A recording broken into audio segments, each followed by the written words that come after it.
迷子の高松智美役陽宮ひなです。こんばんは、迷子の長崎添役小日向美香です。この番組はガールズバンド迷子がお届けする YouTube ラジオ番組迷子の迷子センターです。ランダムでメンバーがパーソナリティをしていきますが、はい、この組み合わせは2回目。やったー。この間のね、前回の時は1回しかなかったからね。そうなの。だから本日もよろしくお願いします。よろしくお願いします謎挨拶私は好きだよ。ありがとう。優しいな。いや、しかも今週が、アニマックスミュージックスがもうやばいよ、待ち受けているということで前回12終わりましたとか言ってたのにもう今週末だって。いやまだもうね12もさ、まだ終わってないからさ、ね、もう実感という実感がまだね湧いてないよね。湧いてない。でもさ、会場がさ横浜アリーナということでさ、4月のね29日にさポッピンパーティーさんとの合同ライブでも横浜アリーナに立たせていただくんですけれども、でもこのアニマックスミュージックスさんでこう私たちは初めて横浜アリーナというステージに立たせていただくので、ちょっとやっぱり普通にこう大きい会場だし、横アリはねなんといってもこうライブ見に行ってたし、しかもまさにアニマックスミュージックスさんも私見てたのよ。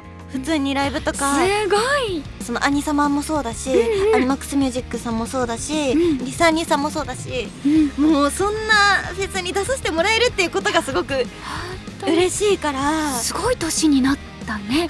まだ終わってないけど本当に。いやでも年のね振り返り入れるぐらいもういろんな思い出がありすぎてさ本当にね。でもこう皆さんがこうきっと盛り上がっていただけるんじゃないかなっていうセトリになっているんじゃないかなと思うので、ぜひ会場に足を運んでくださる皆さんよろしくお願いいたします。よろしくお願いします。それでは今週も迷子の迷子センター始まります。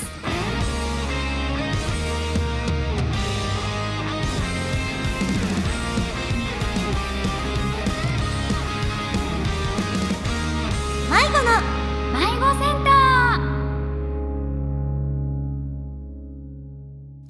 迷子の迷子センター。まずはこのコーナーからお届けします。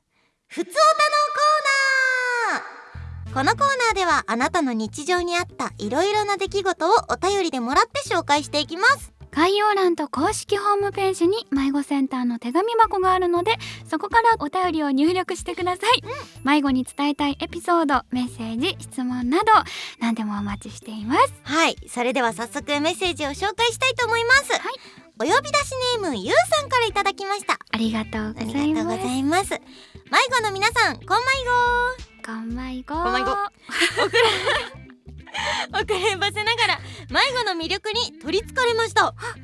先日カラオケで迷子の曲をヘビロテしていたら唐突に涙が出てきて、それ以降歌詞の一つ一つが刺さり、まともに歌えなくなってしまいました。元から心に響く迷子の歌詞でしたが、音に乗せるとさらに感情移入してしまうようです。ステージの上に立つ皆さんならなおのこと感情の波にさらされると思いますが、その中でも歌唱や演奏を安定させるコツはあるでしょうか。教えてください。これからも応援していきますとのことです。ありがとうございます。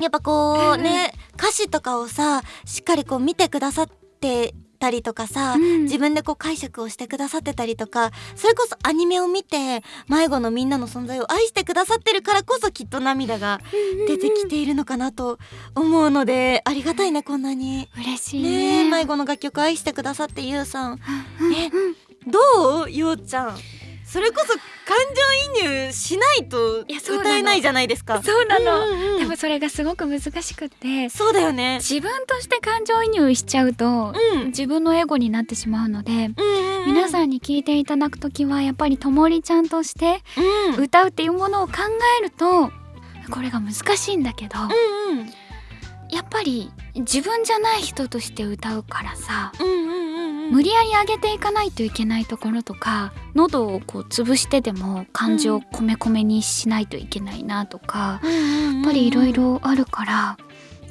迷子のともりとして歌うコツみたいなものはやっぱり感情を込めるのが正解なのかなって思ってますね。でもこの安定させるっていう面だとなんか一応成長っていう意味では、ともりちゃんもステージ上で成長していくっていうものを見せたいから、安定する出し方も一応あるんですよ。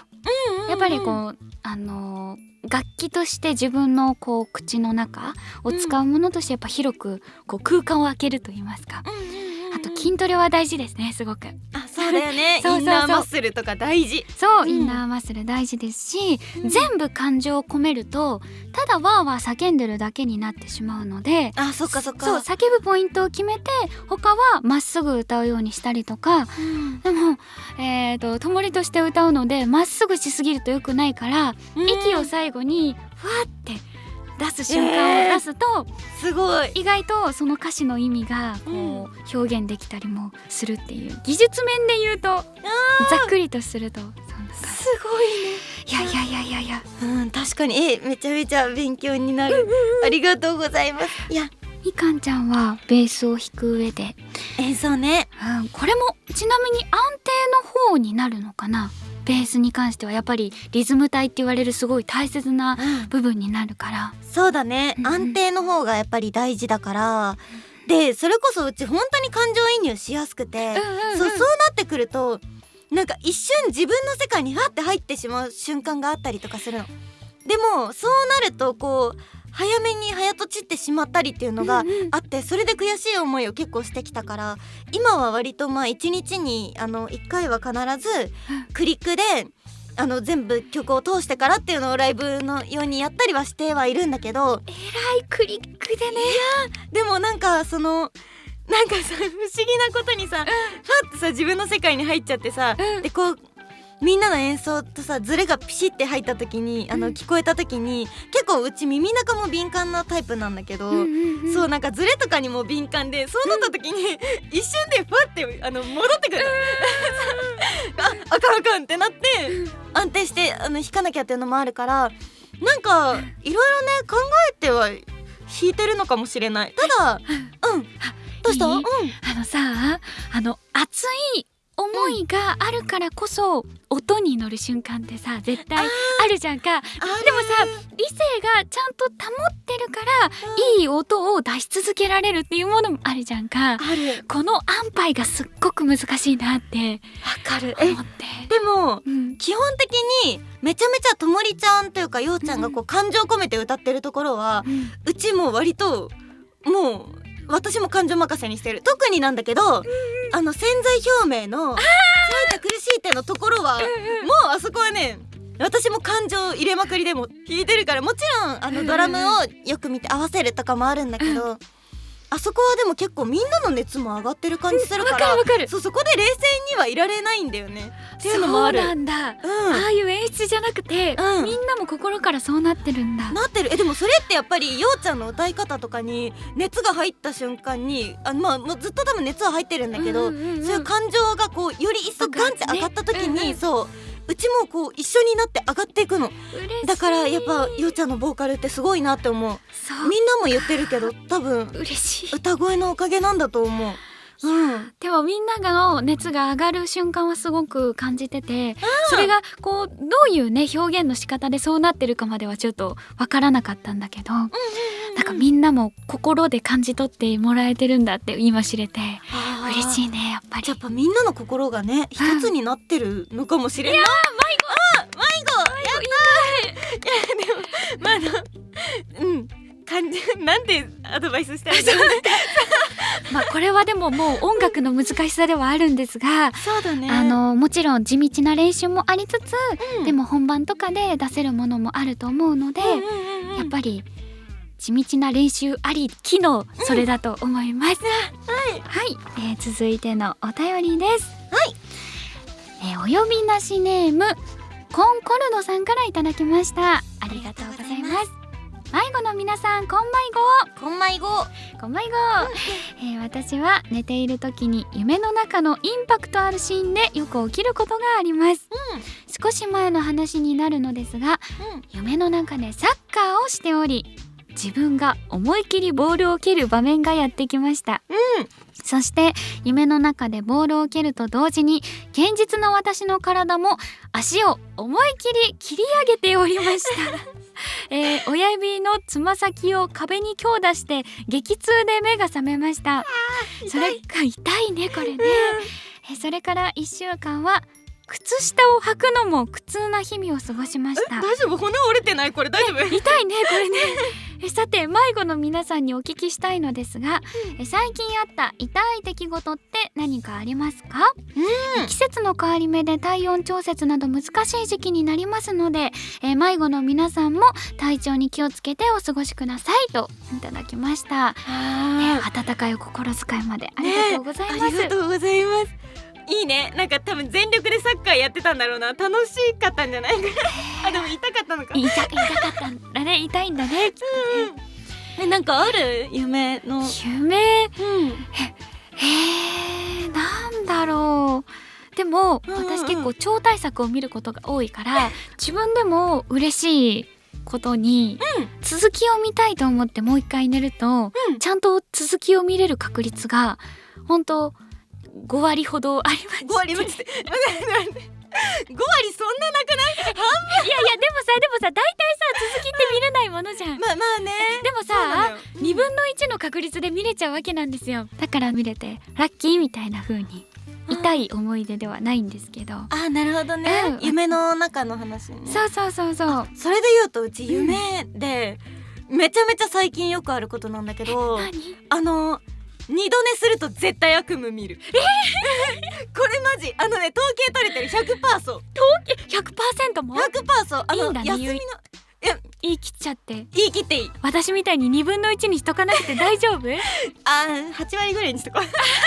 ごめん、いいんだよ 100%。でもその休みの日の二度寝でも絶対悪夢見るし、でこれなんなら仕事の日も、まあちょっとアラームをさ私早めにかけるのよ。起きる時間の2時間とか1時間半前からかけてるんだけど、ちょっと寝れるなっていう余裕があるの。でちょっと二度寝したりすると悪夢見るようになったのが多分うちの中だと警告してくれてんのかなって。例えばお仕事遅刻しないようにとかやっぱ悪夢でバッて飛び起きるから。なるほど。そう。ただ目覚めは死ぬほど悪い。いやそりゃそうだよ。そうなの。だからなんかあんまり見たくはないんだけど、そうただ自分がこう警告してくれてるのかなって思うと、なんか脳みそやるやんって思う。脳みそや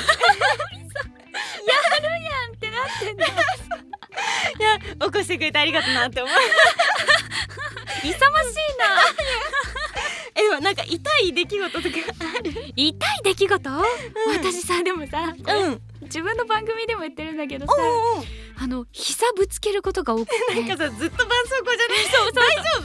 聞いてほしい。今日の朝の出来事なんだけどさ、そう体育座りしてさ、チョコレート食べようとした時の出来事なんだけどさ、こうやってね両手でこうチョコレートの袋を持ってるわけ、でベッドにさよっこいしょって言ってさ、体育座りをしようとした時にさ、自分の左肘と左膝を思いっきりガンってぶつけちゃって、打ちどころが悪かったのかなんかビリビリビリってきちゃってさ、痛いって。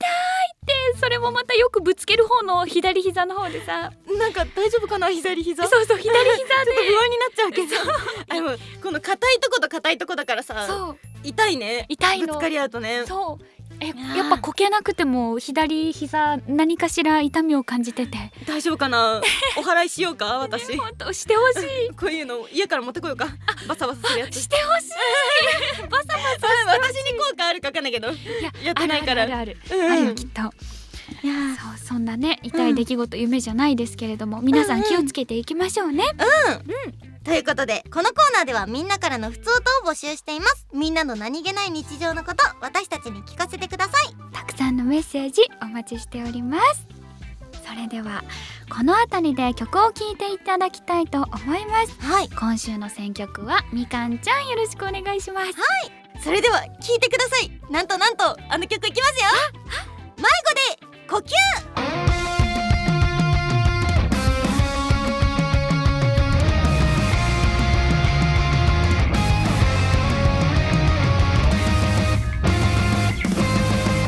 答え合わせ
子で呼吸でした。どう流れてるんだろうね。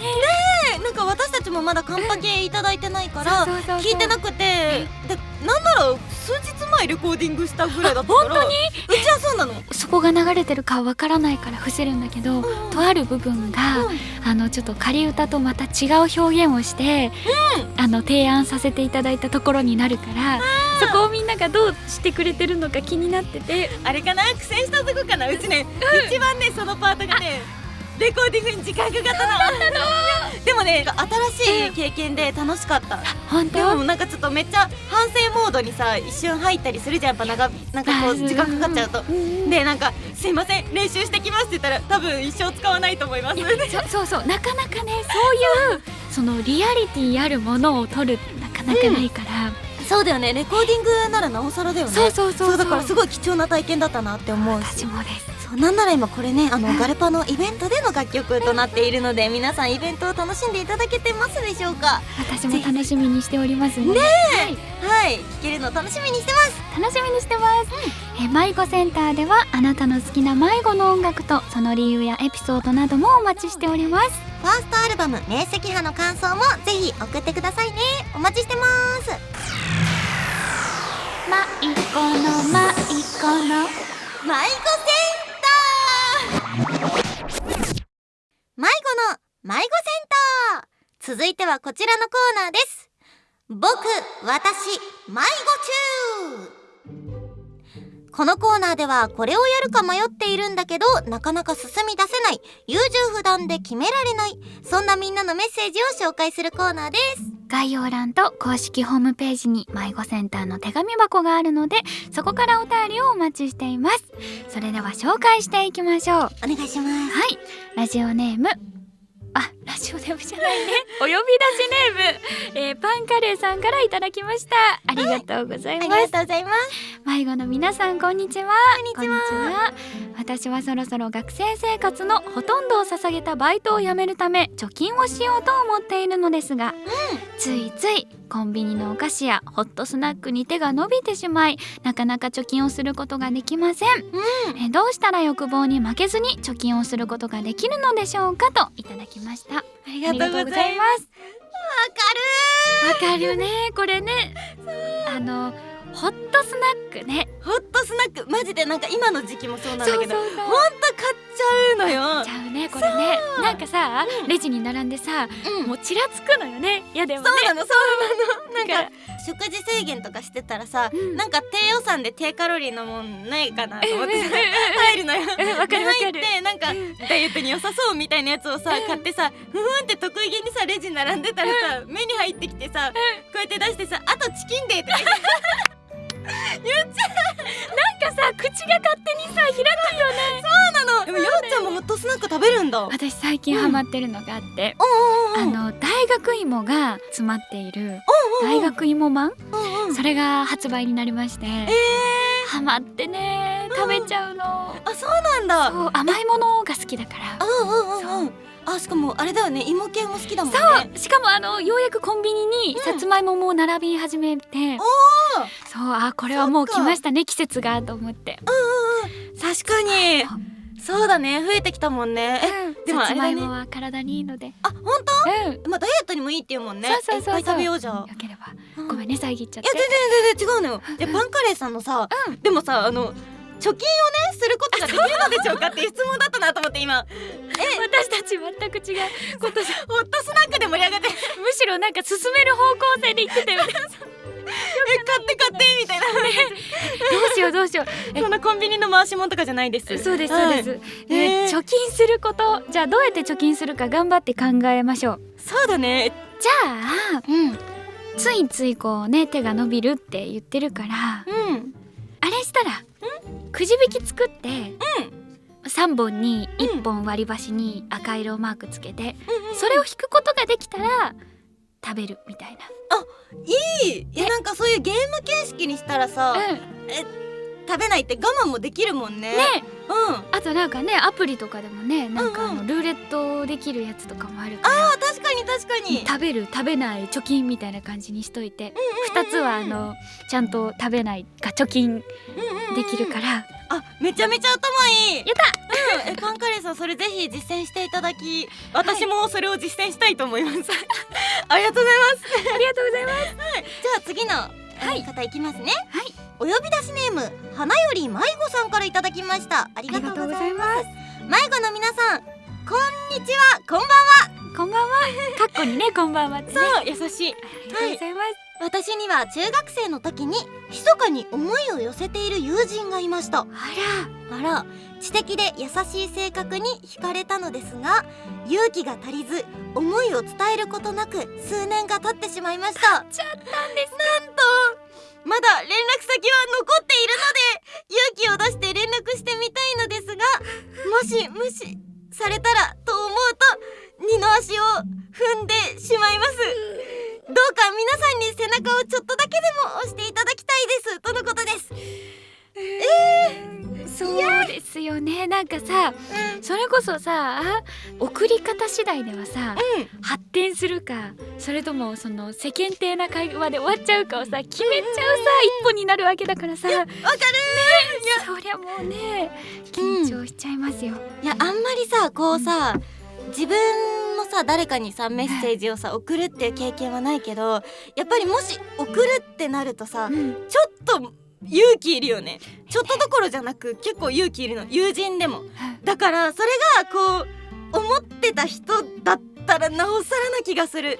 このなんかこの送ったメッセージでなんでもなく終わっちゃったら、もうじゃあ脈はないで、もうこれから会話もすることないのかもっていう思考になっちゃうかも、うちは。そうだよね。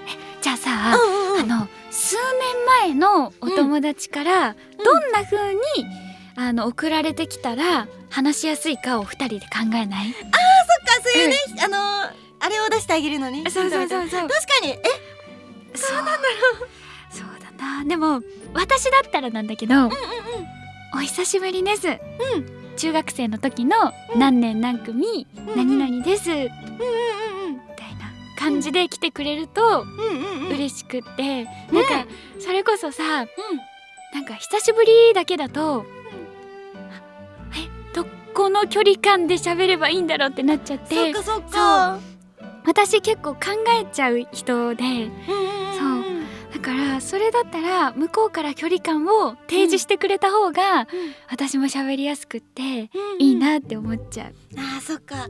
確かに友人だからと思ったけど、数年経っちゃってるからちょっとたどたどしい関係に戻っちゃってるのかもっていう感じではあるのかもしれないしね。私はあんまりなんていうの、なんか距離感ができてまずいかもって思うかもしれないけれど、最初にそのパーソナルスペースを守って喋り始めた方が、何かこう今度どこどこ気になってて行きたいんだけどどうですかねって来た時に、あれもしかしてなんか今後一緒にどこか行きたいとか思ってくれてるのかなになりやすくって。そう、大人なんかこうデスマスがついた、中学生からこうちょっと大人な関係になって、ちゃんと敬語で気を使える関係性になってから誘って、会ってから距離を詰めるってした方が、私的には LINE とかで距離を詰めるよりかは絶対いいのかなって。丁寧だね。いや、なんかようちゃんの性格が現れてる。本当。うちね、ヤッホー元気でいいと思って。ヤッホー元気なの？違う。うちがなんかそのかしこまったタイプじゃなかったから、もしあるとしたらヤッホー元気って来たら、おーすって返すって。なるほど。はいどうぞ。語り合っていかない？ちょっとそのせいで。さ、私はね、なんかそのヤッホーとかで、もうめちゃくちゃ仲良くって、今でも親友とかだったらいいんだけど、昔中学生の間だけ絡んでて、今大人になりましただと、その手で行かれると、なんか雑に扱われてるのかなって思っちゃって、その先はなかったりするの。なるほど。そうだから、それだったらちゃんとデスマスを使って、大人な方だなとか優しい人だなっていう、その中を詰めるよりまず先に好印象を抱かせる方からした方が、安心感があって喋りやすいなって思う。なるほど。私は。いや、もうね、そのね説がね絶対に合ってると思う。なんでかというと、私多分あれなんだよな。友人との LINE が本当にしてなさすぎて、多分高校生ぐらいで止まってるからヤッホー元気なんだよね。でもさなんか大人ぶってる人の方がなんかちょっと近寄りがたいって方もいらっしゃるからさ、確かにね、ちょっと硬いなって思って、そう返しづらいとかさ、確かになんかあれ仲良かったよねみそうたいな、そっちもあると思うから、その意見も聞きたい私は。そっか、うちはなんだろうな、その逆に確かにその改まってこんにちはっていう感じでいらっしゃるとどう返していいかわかんないやみたいな、ちょっと人見知りもあるんで、そうだからなっちゃうから、逆にこうヤッホー元気してた最近どうみたいな感じのノリで来てくれた方がなんかおっす元気っすどうもっすみたいな、明るく引っ張ってってくれると喋りやすい。そっちかな。なるほどね。なのかな。でもなんか性格出る感じした。これなんかねどっちだろう。いやなんかちょっと逆に迷わせちゃいそうね。ちょっとどっちかな使ってでどのくらいしかも大人になってるかにもその数年って書いてあるけど、そうだね、どのくらいね経ってるかにもよるけど、そうだね、私みたいなタイプだなって思われたら、敬語で中学生の時に一緒だった何年何組の何々ですって、ちょっと気になって LINE してみましたキラキラみたいなのだと、気になってやばい。それだと数年経ってても、なんか気になって、確かに何の気になってなんだろうって、あの時の連絡は何だったのっていう。でもしかも、ね、気になってが敬語付きだからこそ、なんかどっちなんだろうみたいな、その社交辞令的なものなのか、なんかちゃんと気になってくれてるのかみたいな、とりあえず私はその丁寧さを見せてもらえると、その瞬間に会話見えるその人の本質が社交性なのか、その人本心なのか気になって私が気になるみたいに陥りそうなので、いや私いいですよ。いや私みたいなタイプだと、そういう連絡するといいかもしれません。確かに9割方ようちゃんを参考にしてもらって、うちみたいな、いや違う、いろんなタイプがいて当たり前だから、どういう人間かはきっとこの方が一番知ってると思うから。確かに、みかんちゃんタイプだとよかったらありがとう。いやでもそうだね、うちみたいなタイプだったら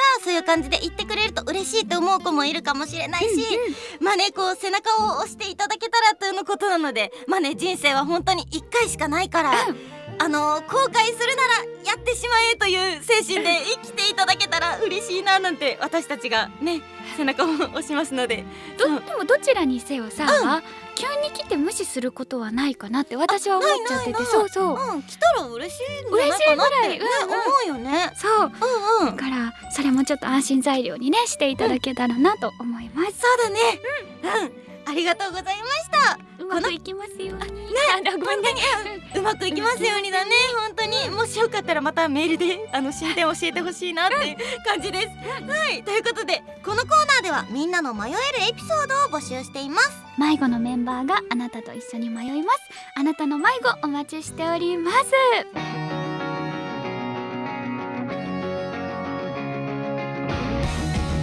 迷子の迷子センター。迷子の迷子センター、今週もエンディングの時間がやってきました。ということでいろいろ白熱してしまいましたね。最後はもう恋バナトークに花を咲かせてしまいましたねえ。いやでもなんかようちゃんと喋るとめちゃめちゃ喋りすぎちゃうわ、なんか楽しいかも。白熱するね。楽しい。でも今回のね恋バナトークはね、スタッフさんが恋バナトークヨウミヤさんに読んでほしいんだよなみたいな感じね言ってくださって提案してくださったんだよね。そうで、確かに前の回の時もようちゃん恋バナの時楽しそうに話してて、うちもなんかようちゃんのそんな姿見れるの新鮮だったから。少女漫画読んじゃってますからね。いや少女漫画のだったらね、なるよね。なるということで今週末のアニマックスミュージックスさんなんですよ。頑張ろうね。頑張りましょう。ちょっとまだ実感は湧いてないんだけど、もう改めてにはなりますが、来ていただける皆さんに楽しんでいただけるように私たちね全力で頑張りたいなと思っていますので、皆さんも迷子の音楽を楽しんでいただけたら嬉しいなと思っております。よろしくお願いします。お願いします。この番組では皆さんからのお便りを募集しています。この動画の概要欄と公式ホームページに迷子センターの手紙箱があるので、そこから番組へお便りを送ってください。迷子の YouTube チャンネルではオリジナル楽曲の MV やライブ映像を公開しています。私たちの音楽やトークがいいなと思った方はぜひチャンネル登録と高評価をお願いします。そしてお知らせです。迷子ファーストアルバム明晰派が好評発売中です。テレビアニメバンドリ It's 迷子挿入歌を含む全13曲が収録されています。また迷子ゼップツアー2024方向する渇望とポッピンパーティーさんとの合同ライブのチケットはアルバムに封入されている最速先行抽選申し込み券より応募ができます。ご応募お忘れなく。はい、さて迷子センターいかがでしたか？今後も水曜夜7時に配信予定なのでお楽しみに。来週も迷子メンバーが皆さんのメッセージと一緒に番組をお届けします。番組の感想はハッシュタグ迷子集会をつけてどんどんツイートしてくださいね。今週のお相手は高松智役の陽宮ひなと長崎そよ役の小日向美香でした。それではまた来週。以上迷子でした。バイバイ。